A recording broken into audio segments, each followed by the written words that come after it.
Hamjambo wasikilizaji wetu wa Afrika Mashariki na Kati. Hii ni Radio Vatikani ikiwatangazia katika lugha ya Kiswahili.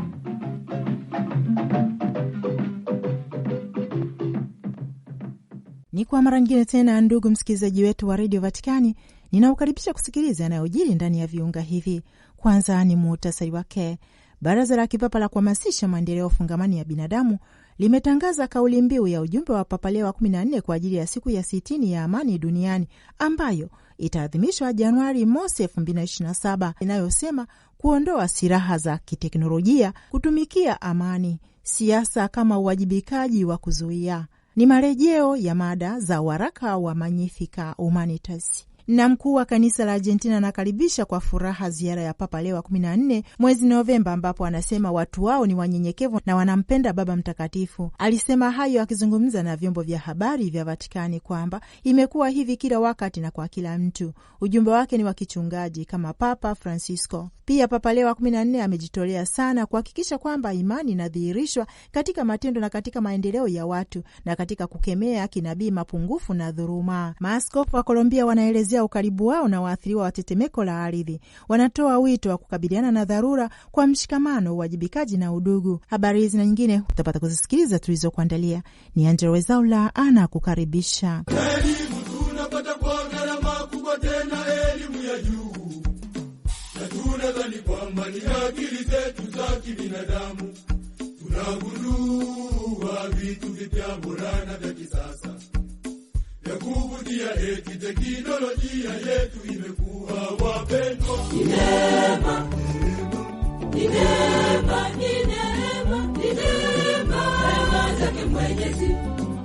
Kuondoa silaha za kiteknolojia, kutumikia amani, siasa kama uwajibikaji wa kuzuia, ndiyo kauli mbiu iliyochaguliwa na Baba Mtakatifu leo katika kuadhimisha siku ya 60 ya amani itakayofikia kilele chake tarehe mosi Januari 2027, na ambayo imechapishwa na Baraza la Kipapa la kuhamasisha maendeleo fungamani ya binadamu. Katika taarifa iliyotolewa tarehe 11 Agosti 2026 inabainisha kwamba Baba Mtakatifu anapenda kusisitiza wajibu wa kimaadili wa wale walioitwa kutenda katika nyanja ya kisiasa, na anawahimiza wanadamu wote kukuza utu wa mwanadamu na kuchangia katika ujenzi wa amani, kuanzia na teknolojia ya kuondoa silaha. Akirejea waraka wake wa awali kwa kutukumbusha kuwa hakuna mashine inayoweza kufanya vita ikubalike kimaadili, Baba Mtakatifu anaonya kuhusu hatari zinazohusiana na kukabidhi maamuzi ya kijeshi kwa akili unde. Kwa njia hiyo, Papa Leo wa 14 anaelekeza wito kwa jumuiya ya kimataifa ili kuweza kuhamasisha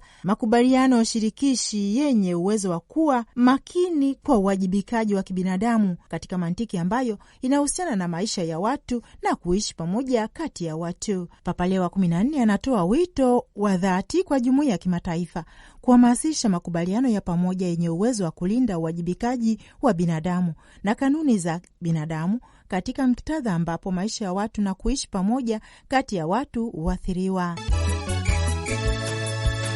Ndugu mpendwa msikilizaji wa Radio Vatikani, kwetu sisi ni furaha kubwa kwa sababu watu wetu wanyenyekevu wanampenda Papa. Imekuwa hivi kila wakati na kwa kila mtu. Kwa maneno haya, Kardinali Vincent Bocaric, askofu mkuu wa Santiago del Estero na mkuu wa kanisa la Argentina, alitoa maoni yake kuhusu tangazo rasmi la tarehe 5 Agosti 2026 kuhusu ziara ya Papa Leo wa 14 nchini Argentina kama sehemu ya ziara yake ndefu ya kitume kwenda Amerika Kusini.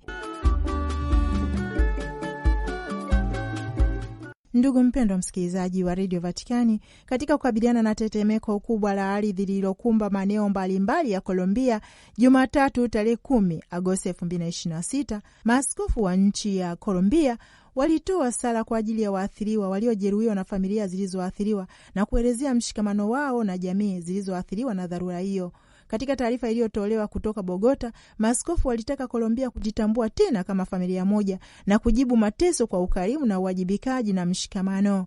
Tetemeko la ardhi liliathiri maeneo makubwa ya nchi, huku uharibifu ukiripotiwa katika miji na vijiji na pia katika makanisa ya parokia, hospitali, shule, nyumba na barabara.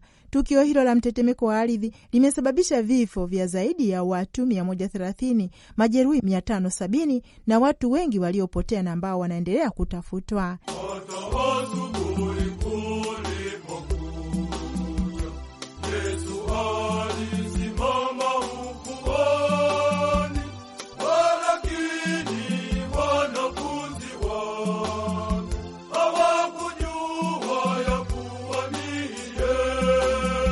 Askofu Mkuu Fortunatus Nawachukwu alishiriki katika kikao cha kwanza cha jumla cha kongamano la SIGNES 2026 likiongozwa na kauli mbiu ya mawasiliano ya kidijitali kwa maelewano ya utamaduni na ustawi wa mazingira.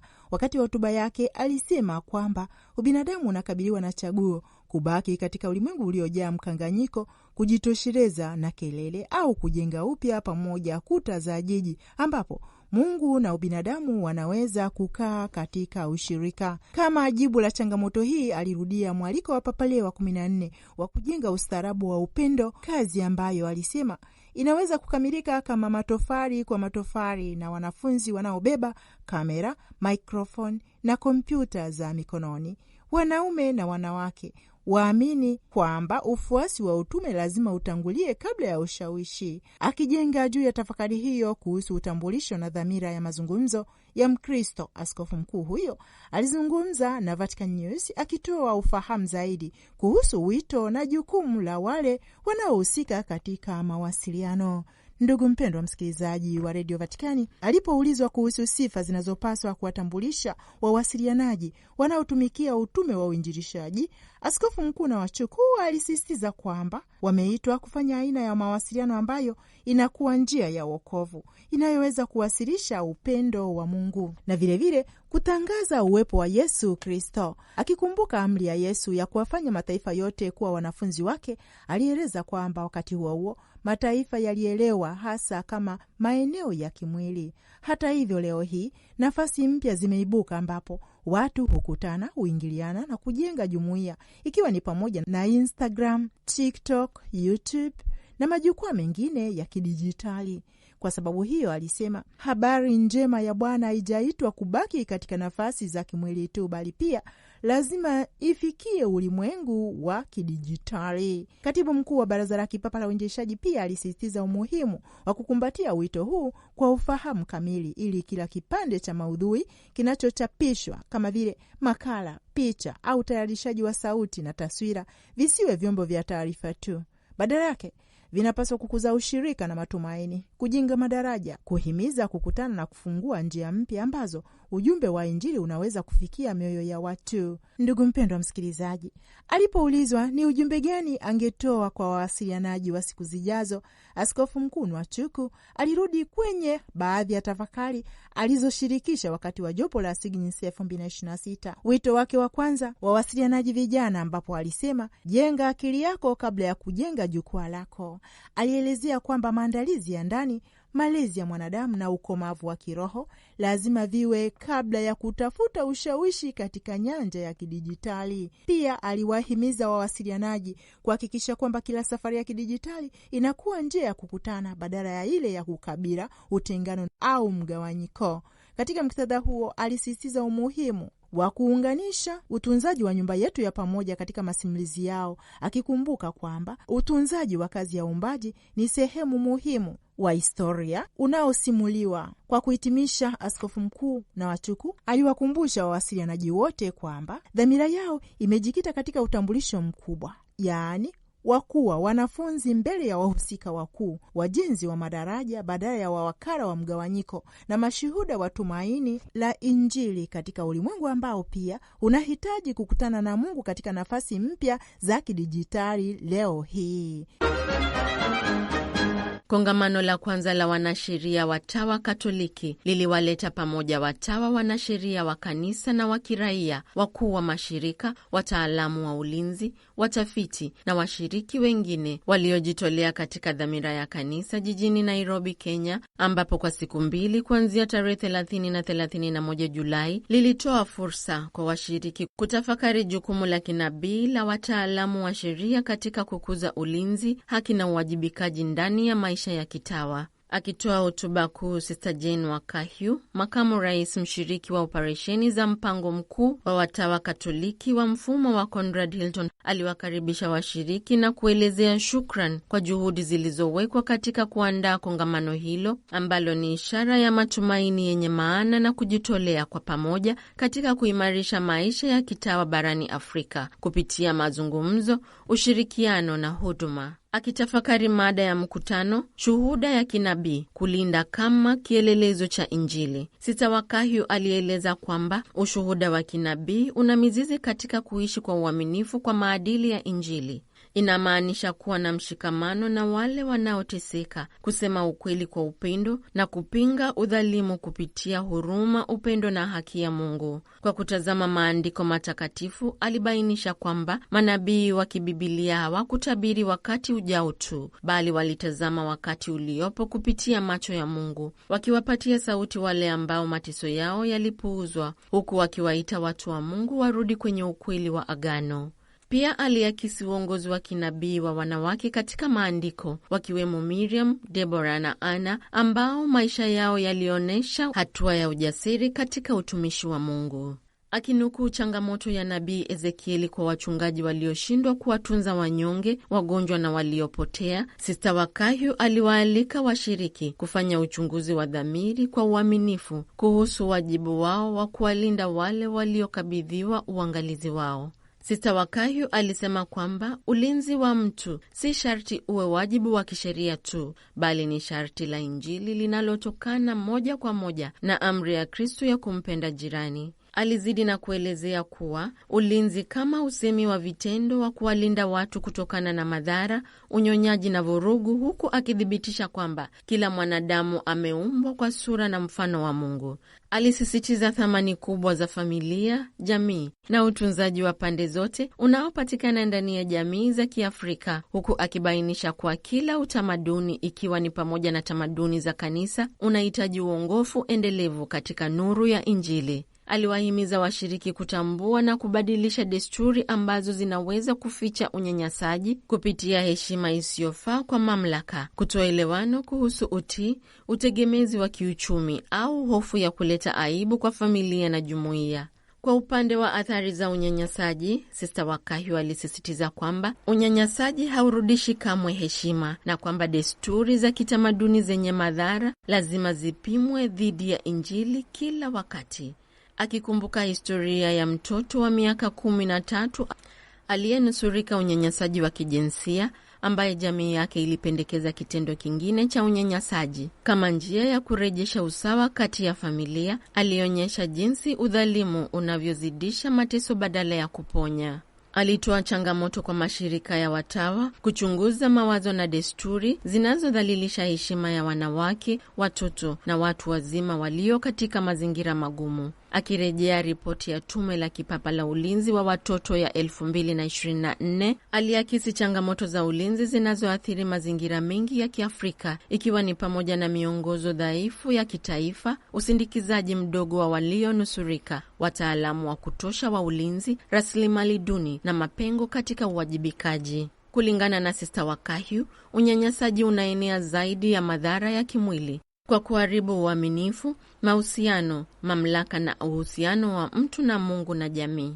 Alibainisha kuwa unyanyasaji unaweza kuchukua mitindo ya kingono, kiroho, kihisia, kisaikolojia, kifedha au kitaasisi, na akatoa wito wa ulinzi unaozuia madhara kabla hayajatokea badala ya kutibu tu baadaye. Kwa hivyo alisisitiza kwamba kulinda kunahitaji kuunda mazingira ambapo watu hupata usalama, uponyaji na heshima.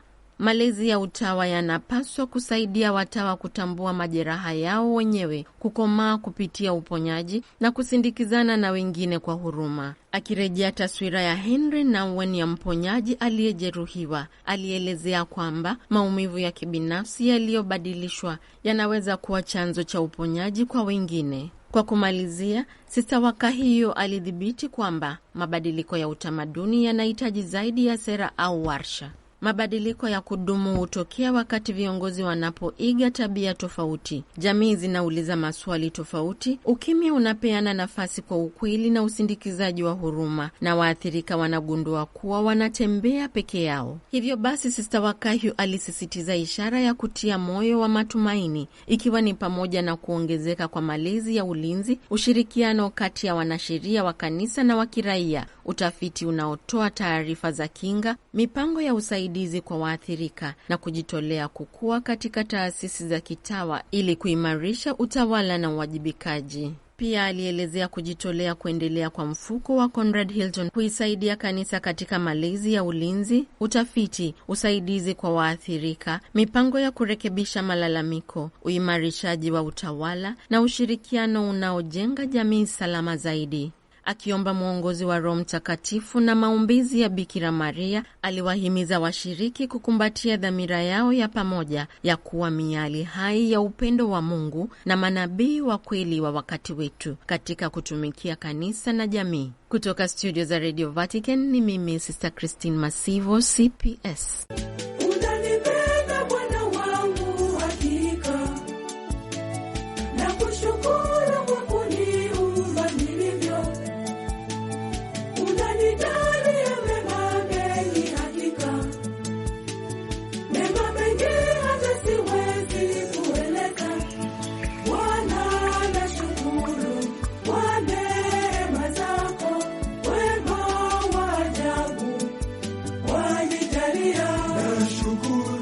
Ndugu mpendwa msikilizaji wa Radio Vatikani, ninaukaribisha tena kusikiliza makala yetu ya kuwasomea vifungu vya waraka wa kwanza wa kitume wa Papa Leo wa 14 wa Magnificat Humanitas, yaani ubinadamu wa ajabu, kuhusu kuhifadhi utu wa mwanadamu katika enzi ya teknolojia ya akili unde. Baba Mtakatifu Leo wa 14 katika mtazamo wa miaka ya mtaguso wa pili wa Vatican anabainisha kwamba mtaguso wa pili wa Vatican uliashiria hatua ya mabadiliko katika uelewa wa kanisa kuhusu ulimwengu mambo leo. Katika katiba ya kichungaji ya Gaudium et Spes, mtaguso wa pili wa Vatican uliwasilisha taswira ya kanisa ambalo liko karibu na ubinadamu, linalojihusisha na ulimwengu na linalojitolea kutafsiri ukweli halisi wa hali ya kihistoria badala ya dhana ya kufikirika. Maandishi hayo yanazungumzia masuala makuu ya ndoa na familia, maisha ya kiuchumi na kijamii, jamii ya kisiasa, vita na amani.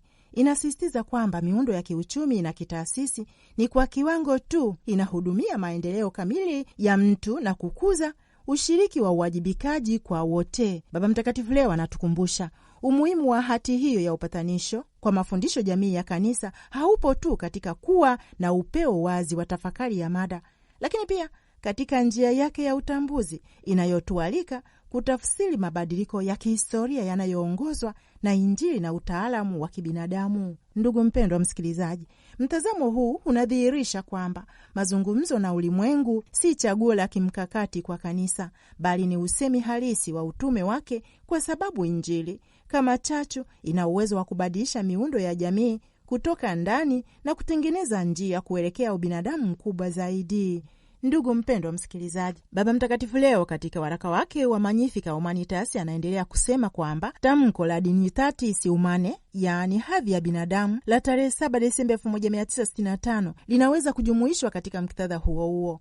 Hapo mtaguso ulitambua kwamba uhuru wa kidini ni haki ya msingi inayotegemea utu wa ubinadamu ambao lazima uhakikishwe na sheria ili kuzuia watu kulazimishwa kutenda kinyume na dhamiri zao na kuzuiwa kutafuta na kukiri ukweli faragani na hadharani. Kanuni hii ni muhimu sana leo hii na inaendelea kutoa mafundisho ya jamii yenye vigezo muhimu vya kuwalinda watu binafsi na kujenga jamii zenye wingi na amani. Wakati wa upapa wa Mtakatifu Paulo wa Sita, uelewa wa amani uliibuka ambao haukupunguzwa hadi kutokuwepo kwa vita tu, bali ulichukua umbo ndani ya wigo wa maendeleo fungamani ya binadamu. Ndugu mpendwa wa msikilizaji, Papa Leo wa 14 anakazia kusema kuwa katika waraka wa Populorum Progressio, yaani maendeleo ya binadamu, uliochapishwa tarehe 26 Machi 1967, Papa Paulo wa Sita alielezea maendeleo kama mpito kutoka hali duni za maisha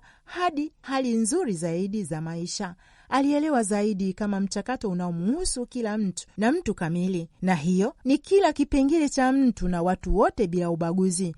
Kwa sababu hiyo, Papa Paulo wa Sita angeweza kuthibitisha kwamba maendeleo yanayoeleweka kwa njia hii kiukweli ni jina jipya la amani, kwa sababu yanalenga kuondoa mizizi ya dhuluma na migogoro na kuunda fursa kwa maisha yenye heshima zaidi kwa wote. Kuanzishwa kwa tume ya kipapa ya haki na amani, Baba Mtakatifu anasema kunapaswa pia kuonekana katika mwanga huu kama jaribio la kutoa umbo thabiti la ufahamu huu katika ngazi za kanisa na kimataifa, huku ikizingatiwa pengo linaloongezeka kati ya nchi tajiri na maskini na hitaji la sera zinazokuza kwa dhati hali ya maisha ya binadamu zaidi kwa wote. Ndugu mpendwa msikilizaji wa Radio Vatikani, ni hayo niliyokuandalia kuhusu makala yetu. Hadi siku nyingine, kwa kuendeleza kusoma vifungu vya waraka wa Baba Mtakatifu Leo wa 14 wa Magnificat Humanitas. Mungu tuumbie mioyo ya nyama isiyo ya mawe, tujenge nchi uipendayo, kiongozi wake uwe wewe.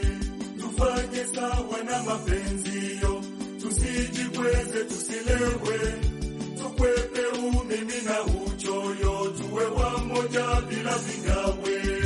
Tutimize utupangiayo, ili tubarikiwe nawe. Wewe tufaidi taifa zuri, jema na lenye tunu ya kudumu hiyo. Ndugu msikilizaji wa redio Vatikani, taarifa iliyotolewa na ikulu ya Chamwino, Dodoma, inasema kwamba Rais wa Jamhuri ya Muungano wa Tanzania Mheshimiwa Dr. Samia Suluhu Hassani Jumatatu tarehe 10 Agosti 2026 amekutana na kufanya mazungumzo na viongozi wa Baraza la Maaskofu Katoliki Tanzania, ikulu ya Chamwino mkoani Dodoma. Mazungumzo haya yalilenga kuimarisha ushirikiano kati ya serikali na Baraza la Maaskofu Katoliki Tanzania na kujadili masuala mbalimbali ya kitaifa yanayogusia jamii, yakiwemo ya kisiasa, imani na maendeleo, pamoja na kuimarisha amani, mshikamano na kujenga mustakabali mwema wa taifa. Aidha, mazungumzo hayo yaligusia umuhimu wa nafasi ya madhehebu na viongozi wa dini katika kulea jamii yenye maadili mema, uwajibikaji na mshikamano, ikiwa ni sehemu ya mchango wao katika ustawi na maendeleo endelevu ya taifa. Mheshimiwa Rais Samia Suluhu Hassani amewashukuru maaskofu hao kwa kuona umuhimu wa kukutana na kujadiliana naye masuala yenye tija kwa taifa na kuwahakikishia dhamira yake ya kuendeleza utamaduni wa kushauriana na kushirikiana na viongozi wa dini na makundi mbalimbali katika jamii kuhusu masuala muhimu ya kitaifa kila inapohitajika.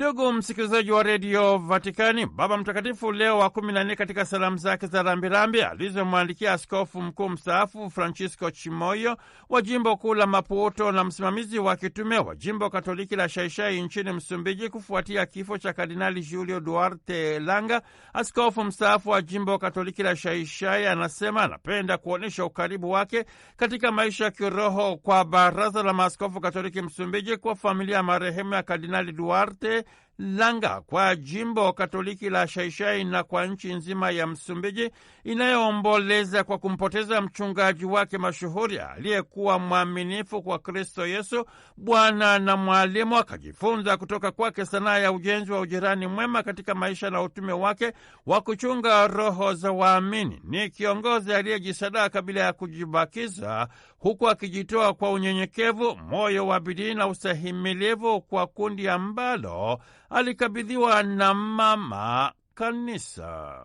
Kardinali Langa ni kiongozi ambaye katika maisha na utume wake hakuruhusu kukata wala kukatishwa tamaa na changamoto mbalimbali zilizojitokeza, bali aliona ndani yake maeneo yenye kiu ya habari njema ya wokovu, na hasa ilipohitajika kutangaza na kushuhudia Injili ya amani na upatanisho kwa ajili ya sasa na kwa wakati ujao wa ujenzi wa udugu wa kibinadamu miongoni mwa watu wote wa Mungu nchini Msumbiji. Baba Mtakatifu Leo wa 14 anasema katika kipindi hiki cha majonzi na huzuni kubwa, lakini zaidi sana ni muda wa imani na matumaini katika ufufuko wa wafu na maisha ya uzima wa milele. Ni kipindi cha kumtukuza Mwenyezi Mungu kwa maisha marefu aliyomkirimia Kardinali Langa, askofu mstaafu wa jimbo Katoliki la Shaishai, kwa neema ya daraja takatifu ya upadre kwa muda wa miaka 69, miaka 49 kama askofu na miaka 11 kama kardinali, katika huduma kwa watu wa Mungu nchini Msumbiji na kwa kanisa zima. Umeninyenyekesha Mungu wangu, umeniadabisha mimi. Nimekuwa mpole Mungu wangu, nimekuwa mnyonge. Ndugu msikilizaji wa redio Vatikani, Askofu Mkuu Luis Cardaba, balozi wa Vatikani nchini Msumbiji, akiongoza ibada ya misa takatifu, na baada ya kusoma ujumbe wa Baba Mtakatifu Leo wa 14 kwa watu wa Mungu nchini Msumbiji waliokuwa wamekusanyika kwenye ibada ya mazishi ya Kardinali Julio Langa Jumamosi tarehe 8 Agosti mwaka 2026 kwenye madhabahu ya Bikira Maria wa Lourdes huko Shongwene, na mahubiri kutolewa na Askofu Lucho Muhandula, amesema kanisa na jamii katika ujumla wake inawahitaji watu kama Kardinali Langa, kwani alikuwa ni chombo na shuhuda wa imani kwa Kristo Yesu na kanisa lake. Alikuwa ni mtu mnyenyekevu asiyependa makuu na akabaki mwaminifu kutekeleza mapenzi ya Mungu mpaka dakika ya mwisho ya uhai wake hapa duniani.